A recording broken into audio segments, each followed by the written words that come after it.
Good morning, boys and girls. May client tayo, si Madam. Ayan, papakulay siya. Magpapa-Brazilian.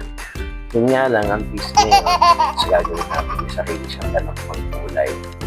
So yun ang gagawin natin. Tulayan natin siya, then Brazilian, para gawin na natin siya.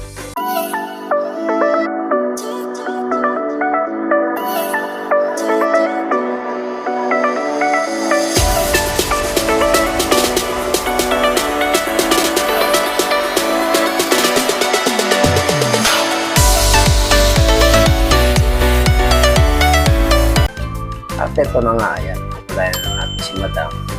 Ayan, so dahil meron siyang ganang sarili ng pangkulay, dahil nga allergy siya sa mga pangkulay na ginagamit.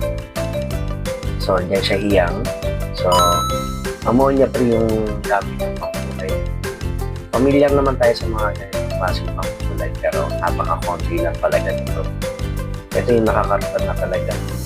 Kailangan magtanggayin. Kailangan saktong-sakto, hindi sobra, hindi labis. Kaya kailangan pag pinulayan mo siya, magkasya talaga sa buhok niyang client natin. So, 2 pack naman yung dala niya, pero siguradong kaya natin siya. At ayan, sinisimulan ko na nga sa roots. At dito nga yan, nakulayan na natin si Madam. So, pinakita ko paano siya nag-blower kasi obvious naman yun. Then, ayan, ang kinulayan lang pala natin sa kanya, roots lang kasi may kulay naman na ilalim ng buhok. At kung makikita nyo, ayan, tinawag ko si manager kasi si manager, tinuturuan kong maganda yung Brazilian. Sa Brazilian na yung nilalagay natin yan. Kasi gusto ko nga, kapag yung mga minor at major services, siya mag-a-apply para at least kahit pa makakagupit pa rin ako. So, sa ganun parang walang nakakatakas sa gupit. Wow!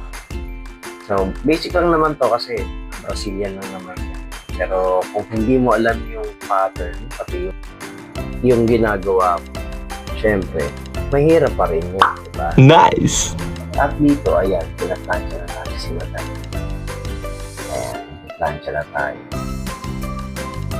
Kasi na-blower na natin siya dyan, nag-direct na natin. So, kailangan lang ito nagpa-plancha ka syempre dapat pulito. So, dapat na maganda naka-plancha mo. Kasi Brazilian yun. At isa sa pinaka-main idea pag nagpa-plancha ng Brazilian, kailangan talagang manipis lang. Paper thin ba? Kailangan pasadaan mo siya ng mabuti. Kasi kailangan masilip yung kapag. Kasi hindi mo nasilip yung kapag niya. So, ang hirap yun. Sayang yung gamot. Sayang din yung effort mo. So, baon na. At dito, ayan, ginigit na natin sila. Pagkas natin siyang plancha.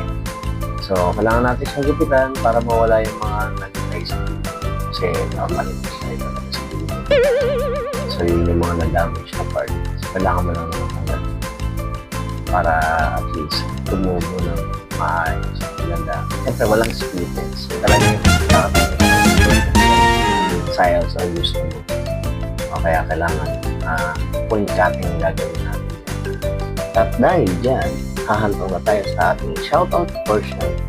So, shoutout sila Raquel Dorado, Artesian Cantiga, Annalyn Herrera, Storan, Liam TV, Michael TV, Richie Baring, Nestor Electronics, Amboda Loco, Chok Pam Vlog, Peli Tilad, Maria Himaya Manlupig, DC Vlog, Gabriel Vlog, Boy Kaon Vlog, Mary Ann Padonan Daklili, Oras JB, Jenny, Peli Tilad, Marisa Amparo Onlanda, KDM Action, Mercy Montanes Salazar, Eileen Mabaylan, JA, Axel Vlog, Baby Sasha Kibete, Edwin TV. At shoutout na rin sa ating mga #1 subscriber katulad nila Terry Vlog, Epe Rosero, Darren Green, Pemildina TV, Team Challenge, Sarah Mangadayaw, Angie Di Palula, To the Max Moto, Lisel de Liberes, Abner Pizjuan, Evita Imagin, Jer Oriendo, G. Campanya, Adelia Oriendo, Maria Himana Tubig, Biyahe ni Dong, Rolly D. Simpson, Emilia Domingo, Mike Vlogger.